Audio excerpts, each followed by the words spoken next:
میں جنہ سے ان کے متعلق بات کر رہا ہوں عزیزان ایمان، اس قدر یاس انگیز حالت میں جب کیفیت یہ ہو کہ ساتھی ایک ایک کر کے چھوڑ چکے ہوں، اکیلے رہ گئے ہوں، ایسی حالت میں بھی قائد اعظم کی مارچ 39 کی وہ تقریر مرکزی اسمبلی میں جو انہوں نے کی تھی، یہ کہا تھا کہ میں انگریز اور ہندو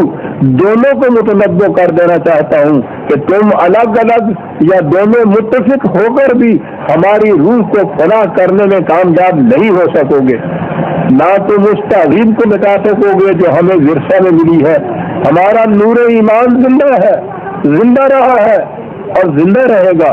تم ہم پر ظلم و ستم کرو، ہمارے ساتھ بدترین سلوک کرو، ہم ایک فیصلہ پر پہنچ چکے ہیں اور ہم نے یہ عزم کر لیا ہے کہ لڑتے لڑتے مر جائیں گے، اپنے مطالبہ سے ہاتھ نہیں ہونے۔ یہ تھے حالات عزیزان من۔ اور پھر جو مخالفت ہوتی ہے مذہب کے لبادے کے اندر،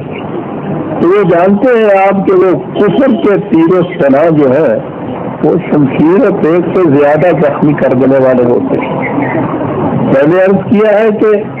ادھر سے اٹھ جاتے ہی مولانا حسین احمد مدنی نے پہلے فتویٰ صادر فرمایا تھا، پھر مجلس احرار نے صادر فرمایا، اس کے بعد بریلوی حضرات کی طرف سے جو فتویٰ صادر ہوا وہ تو سندھ کے قابل ہے کہ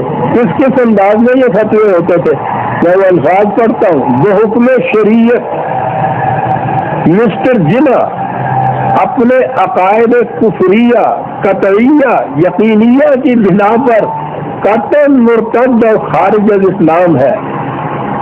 اور جو شخص اس کے کفروں پر مطلع ہونے کے بعد اس کو مسلمان جانے یا اسے کافر نہ مانے یا اس کے کافر و مرتد ہونے میں شک رکھے یا اس کو کافر کہنے میں توقف کرے، وہ بھی کافر و مرتد اور شر نام ہے۔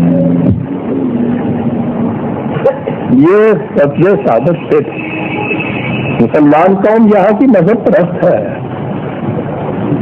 زیادہ عوام کو یہ بتا دیا جائے کہ یہ اس قسم کا کافر و مرتد ہے اور یہ تاریخ اس قسم کی ہے، ظاہر ہے اس کا کیا اثر ہوگا۔ یہ ان کا کردار تھا، بے لوث مقصد خدمت تھی، قوم جانتی تھی، صداقت پر یقین تھا کہ ان تمام مخالفتوں کے باوجود وہ آگے ہی آگے بڑھتے چلے جائیں۔